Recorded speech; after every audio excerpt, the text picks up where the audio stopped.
I'm going to read to you from a different section now, a section that's from the perspective of another character. And this character is very different from Uma, whose section we've been in. She is in her 20s, she's a graduate student, she's from India.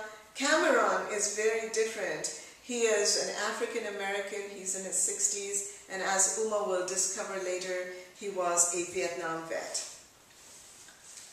The dark was full of women's voices, keening in a language he did not know, so that at first he thought he was back in the war. The thought sucked the air from his lungs and left him choking. There was dirt on his tongue, shards under his fingertips. He smelled burning.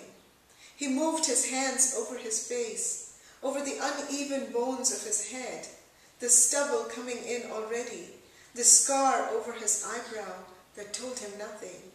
But when he touched the small prickly stones in his ears, he remembered who he was. "I am Cameron," he said to himself. With the words, the world as it was formed around him, piles of rubble, shapes that might be broken furniture. Some of the shapes moaned. The voices, no, it was only one voice, fell into an inexorable rhythm, repeating a name over and over. After a while, he was able to think past the droning. He checked his pants pockets. The right one held his inhaler. He pulled it out and shook it carefully. There were maybe 5 doses left.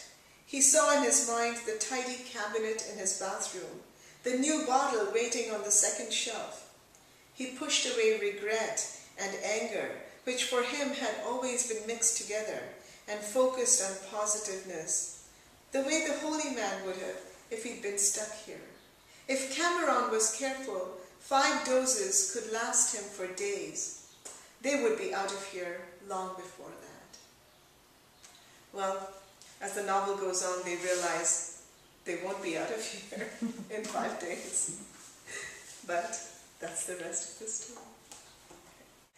I'm going to end by reading a few poems. This is from my book, Black Candle. And I started writing as a poet, and I've always loved poetry. And I think what I love about poetry is the use of images that can tell us so much so that we don't have to explain things. I also love poetry for the sound of the language the writer chooses and the rhythm of the lines. And these things are all things that I've held onto as I've gone into fiction writing. So I'm going to start with a poem titled At Muktinath. Muktinath is up in the Himalayas, and I went there many years back on a pilgrimage, and we ran into some unexpected difficulties, but we also gained some unexpected results. At Muktinath. 1. When they finally found us, aimless on the ice below the Thorong La, stairs frozen blank, it must have been the 5th day, or was it the 6th? Reaching across cracks in the memory, bottomless as that crevice, concealed, dark, into which our young Sherpa fell, I connect with nothing. One instant he was with us, laughing, kicking up sprays of new snow white as his teeth. Then his wail, ricocheting from rock faces. Finally, silence. For hours we lay with our mouths against that black ice mouth, breathing death. Shone endless flashlights, dangled rope, calling his name. All night the mountains flang back at us, Antarke, Antarke. In the morning we had to go on. 2. Was it the 3rd day we sank knee-deep in slush with every step, pushed ahead as in a dream, not advancing? Surely before that was rain, insidious fingers piercing our clothes, sharp as hypodermic needles, bringing pain, then numb release. Later, smoking torches, leathery Pahari faces, arms around us, carrying. Agony as they soaked our hands and feet in steaming buckets. In between, a woman down on snow, its blanket waiting to enfold her in jasmine sleep. Someone pulling at me to get up, get up. All around, sky spinning in blind white spears. They wrapped us in whatever they had, blankets, sacks, their own yak skin coats. In the kitchen, our backs against the stove, they steadied our heads as we drank. The hot tea and jaggery flowed through me, glowing. 3. When I could walk again, an old woman took me to the temple. Together, silent, we approached the lingam, inscrutable blank stone, gleaming flame-ringed from the alcove. Outside, a fountain with a cow's head. I knelt and put my lips against the grainy stone. Let the water fill my mouth, its clear, cold mineral taste. The temple flags fluttered like bright wings inside me. When I opened my eyes, beyond the calm stone profile, the sky had unfolded itself, pulsing electric and blue, shining as though the day would never die. And maybe one last one. As a writer, I've always been interested in different forms of art. A lot of my writing, especially my poetry, is influenced by films that I've seen or paintings that I've seen. And this poem is based on a photograph by a wonderful Indian photographer, Raghubir Singh. And it's titled, just like his photograph, it's titled, Two Women Outside a Circus, Pushkar. And Pushkar is a region in the northwest of India, which is, it's a very desert-like region, and life there is pretty hard. Two women outside a circus, Pushkar.